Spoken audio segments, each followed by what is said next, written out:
going to turn now for about 15 minutes, the last part of this block, to introduce two very good friends of mine, Clark Scott and Keith MacGregor. I'm going to talk a little bit about the impact of 1822 and Sir Walter Scott's embrace of tartan, Klan history. This is basically a good news story. I mean, we all know the stories about Klan wars and rivalries and vendettas and beheadings and expulsions and all the rest of it. But there's another side to that, and that's what came out of Sir Walter Scott's writings about Scotland and the Highlands in particular, and about 1822 and what came out of that.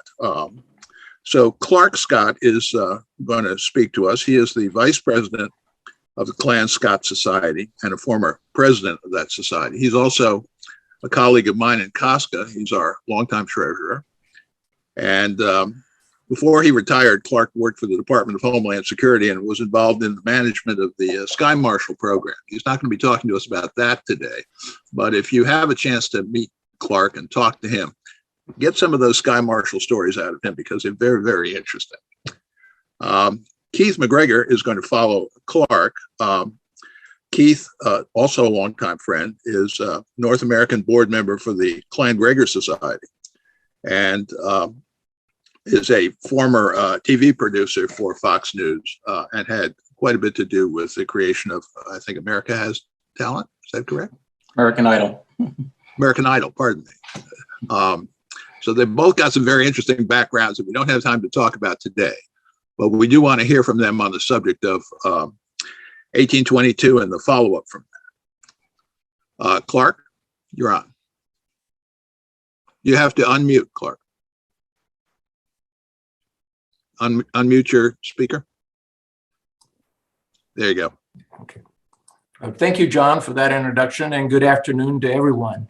I'm delighted to join today with my good friend Keith MacGregor, commander of the Clan Gregor Society, in a discussion on clan relationships. By way of introduction, let me begin, Keith, to quote from the foreword written by F.W. Farrar in the reprinting in 1898 of Sir Walter Scott's book, Tales of a Grandfather, when he wrote, and I quote, "I esteem it a great privilege to be permitted to say a few words by way of introduction on Sir Walter Scott. There can be few who would not gladly take a part, however small and humble, in calling fresh attention to any work by so great and good a man, of so lovable and gifted a writer." Even though those words were written more than 100 years ago, they certainly express my personal sentiments today perfectly. And this conference, too, is indeed an inspiring effort towards that goal. As for me, it's definitely a somewhat daunting challenge to follow on the terrific Borders ITV video of Duke Richard and Lady MacGregor, as well as the presentations by Lady Fiona MacGregor and Carolyn McCracken Fletcher. Nevertheless, it may be the appropriate moment to comment briefly on the special relationship enjoyed between our two clan societies today, the Clan Gregor and the Clan Scott. It may be that it's almost unique among Scottish clans to have these special relationships. I believe it's accurate to say that this special relationship actually goes back to Sir Walter Scott's time, forged between Sir Walter himself and Sir John MacGregor Murray, chief of the MacGregors. History reveals that Sir Walter enjoyed a close symbiotic friendship with the chiefs of the MacGregors at that time, with both Sir John and as well with his son and heir, Sir Evan Murray MacGregor. The closeness continues today with the cordial relationship between our respective chiefs, Duke Richard and Sir Malcolm. Lady Fiona MacGregor tells us that as Lord Lieutenant of Dumfries, she interacts with Duke Richard frequently, and that she and Sir Malcolm see the Duke often. Two of Sir Walter's most successful and popular works were both set in the Trossachs in MacGregor country. Lady of the Lake in 1810 and Rob Roy in 1818. It may be that Sir Walter recognized similar historical experiences of the two clans, with the Scots having been active border reivers in earlier times in the 15th and 16th centuries, which involved not only Sir Walter's kinsmen, but some of his direct ancestors as well. And the same can be said of the MacGregors in the Highlands. Accordingly, when Sir Walter orchestrated the king's visit in 1822, he went to great effort to position and involve the MacGregors prominently, as guardians of the king's royal regalia, and also arranged for the MacGregor chief Sir Evan to offer the royal toast at the banquet following the clan parade up the Royal Mile. To the chief of chiefs was the toast. These successful and very popular public events helped confirm the reinstatement of Clan Gregor's reputation, not only in the eyes of Scotland, but in the wider world. Following the very successful visit of the king, as already discussed, tartan became fashionable, with many clans and families coming out with their own historical tartan. There's a close similarity between the Scott and MacGregor tartans. Coincidence? Perhaps. Maybe Keith can comment further on that. Thank you. Over to you, Keith. Okay, thank you, Clark. No, I can't, but they are very similar, and they're both red. Hi, everyone. Thank you, Clark, for your speech. It's always been astounding to me how rapidly the fierce struggles in Scotland's past become romanticized in words and song, and yet how long they remain in the popular historic imagination. The times Sir Walter Scott and Sir John MacGregor Murray lived in were certainly no exception. In fact, they represent an era of accelerated change, which carries right on down to our meeting here today. Following the Jacobite defeat at Culloden, no less than William Pitt the Elder suggests a choice be offered to the Jacobite prisoners. Keep your kilts and your pipes, don the red coat, fight for the British Empire, or hang. Yes. The net result, which clearly appealed to the Scottish martial character, sees Scotland fielding some 70 regiments by the time of Waterloo. We don't know exactly when Sir John MacGregor Murray and Sir Walter actually met for the first time. There he is, looking dapper. Let me get my screen down here, if you guys will. Okay. MacGregor Murray served for many years in India as comptroller for the Bengal Army, and upon his return managed to get his son Evan Murray MacGregor an appointment in the Royal Highland Volunteers, 1803. At that time, MacGregor Murray and Scott were members of the Highland Society of London, very important, largely for those who had done military service, but an organization which in 1782 managed to have the Disarming Act, that is dating from Culloden, repealed, and in 1784 declared as its object the restoration of forfeited Highland estates. One has to ask, what was the nature of this enduring friendship, which would really underpin the stunning results of 1822? We know that both men were romantics. This is the time of Wordsworth and Coleridge as well. They loved stories of the past. They were passionate about redressing the wrongs done to their kinfolk in earlier times. As Clark said, the Scots were pursued as reivers in the borders, and everybody knows the MacGregors were pursued in the Highlands. What many readers don't realize is that John MacGregor Murray, born 1745, was nearly 30 years older than Sir Walter Scott, born 1771. One has to wonder, did Murray play a possible mentor role, sharing his stories and experiences with Scott? There would be their mutual admiration of Rob Roy, for instance, their love of the Highlands. And even with the 1817 publication of Rob Roy, how much did it strengthen that friendship? Nor was it a secret that both of these men were united in their socio-political aims of raising Scotland up and the clans up as well. What may not be as well known is that both men were ardent unionists of a certain kind who wanted Scotland in the vanguard of the Union and not as a vassal of England. It's not hard to imagine their excitement when Scott conjured up the vision of a pageant which so clearly and powerfully served that goal, a gala visit to Scotland by the king, the first time a reigning monarch had visited Scotland since Charles II was crowned in Edinburgh in 1651 in defiance of Oliver Cromwell. Story goes that Sir Walter is said to have wooed George IV by telling him he was indeed descended from ancient Scottish kings. That's a bit of a stretch. And by getting him in a kilt, pink garters and all. It should be noted that Sir John, along with General David Stuart Garth, who was touched on earlier, would have been instrumental in bringing the military elements they knew so well, who were vital to a royal exposition. Can we have our other slide there, Jamie? The regalia.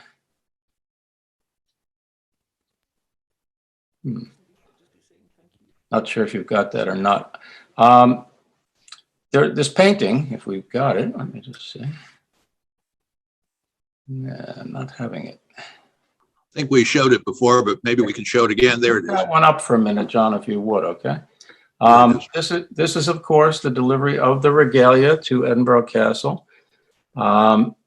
Without a doubt, and this maybe feeds the story of the friendship, the MacGregors were given pride of place, the guard of honor for the king's regalia, the crown dating from 1570, the sword, and the scepter, by escorting them at the head of the parade from Holyrood up to Edinburgh Castle, with a contingent of 50 MacGregors in splashing new red MacGregor kilts, financed by Sir John, and likely the envy of the other clans attending.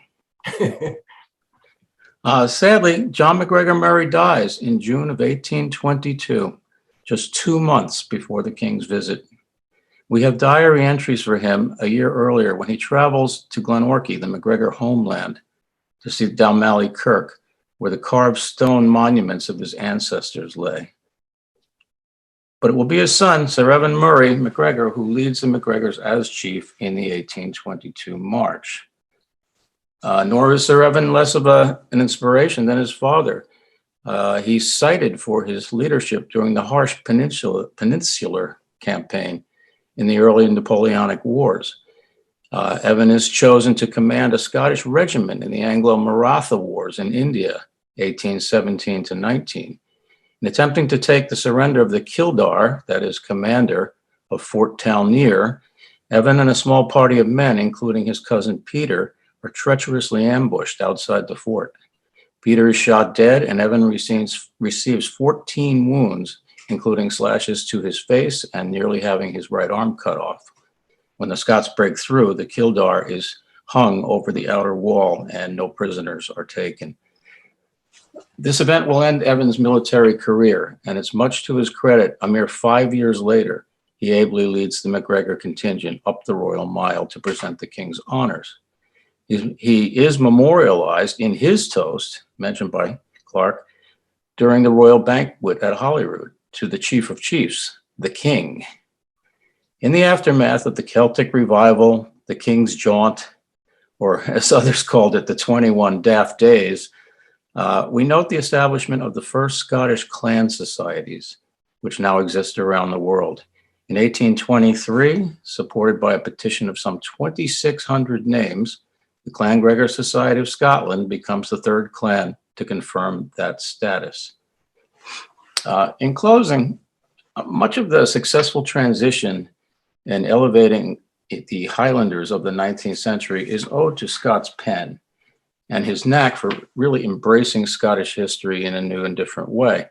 There can be no denying the impact of the popular historic novel upon the imagination of Europeans and then particularly upon the world. That creative vision, and I'll romanticize here at the end, seems to come from that perfect moment in time which allows Sir Walter Scott to influence both the course of literature and the course of history, which is never easily done. I would like to thank Sir Malcolm MacGregor for our informative conversations, which of course are included here. Thank you.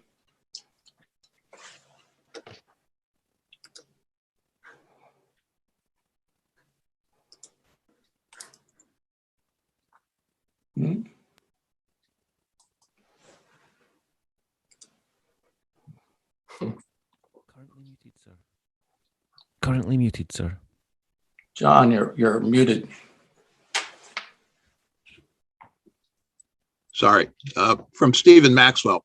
Is it true that Walter Scott asked the Klan chiefs to outfit their adherents in their, quote, Klan tartan for George IV's visit, and that this created Klan tartans?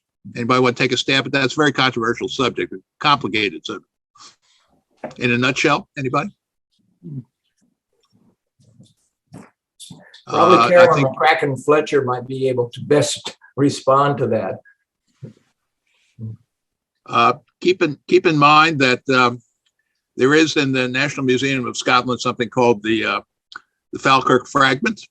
It's a piece of cloth, two-tone, brown and black tartan, woven in the 2nd century and stuffed in a jar of Roman coins buried at the base of Hadrian's Wall on the Scottish side. So tartan's been around for a long time, not necessarily as Klan tartans, but as a folk cloth, it's been around for a while. Keith, you want to take a stab at that? I'm just familiar with our bright red one, which is still sort of, well, one of the official MacGregor tartans today. I think Sir Malcolm has something to say here. Are you picking up a message, a chat? Let me see. I don't see one from Sir Malcolm. Sir Malcolm, if you want to enter it again, I'd appreciate that. I can answer that. He has to say. I don't think he's able to get on 2 seconds. Online. as he's not a presenter on this. If you want to type it, we can ask it. There's Sir Malcolm. Well, my understanding that with the success, the very, very popular success of the whole visit and all the display of the tartan by the Klansmen marching up the Royal Mile, that generated the initiative by many families and clans to go out and resurrect their historical tartans. If they didn't have a historical tartan, they probably had one created. I think, Sir Malcolm, you're now in a position to comment. Would you like to say something? Yes, I can't. I've just sort of was trying to get the technology right. We can see you. We can hear you. I missed the detail of the question, but I got from the gist of it that I could probably comment with some relevance. Go ahead. But what was the question again? The gist of it was, did 1822 and the celebration up the Royal Mile and Sir Walter Scott, did that create Klan tartans as we know them? Not specifically, because the idea of Klan tartans actually came before that, and this was developed or promoted by the Highland Society of London, which Keith talked about briefly. Now, members of the Highland Society of London consisted of a lot of ex-military or serving military and a large number of Highland chiefs. And the president of the Highland Society of London, I think, was the Duke of Montrose in the late 1700s. And he put out a sort of order or said to the members, right,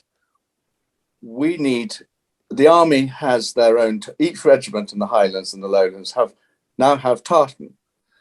We need to do the same thing for clans. So tell me what your tartan is. Well, a lot of chiefs got very nervous of this because, of course, they had no idea what really he was talking about. And they said, well, we don't really have a tartan, or I don't know what my tartan is. So what happened is the braver clan chiefs went and got their tartans made. And there's a big backstory to what the Rob Roy tartan actually really is and how the MacGregors, or Sir John, seized it for Clan Gregor because MacLeod had been painted in it by, I think it was Ramsay. But anyway, he seized it. So Clan tartans were in vogue before 1822. In fact, quite a lot, a good 20 years prior to the 1822 visit. And those sort of more active clan chiefs like Sir John MacGregor got stuck into it and encouraged other people to do it. And that's how tartan became associated with clans. But of course, that was influenced by the military, because the military had their tartans. And people had this idea, for example, the Campbell tartan being the tartan of the Argyll and Sutherland Highlanders, was actually invented for the clan Campbell by the Argyll Highlanders. And it made absolute sense for the Duke of or the Earl of Argyll in 1790 to say, well, we'll have that tartan. You know, it's already in existence as mainly a Campbell regiment, or a lot of Campbells had historically served in the Argyll militia and the Black Watch.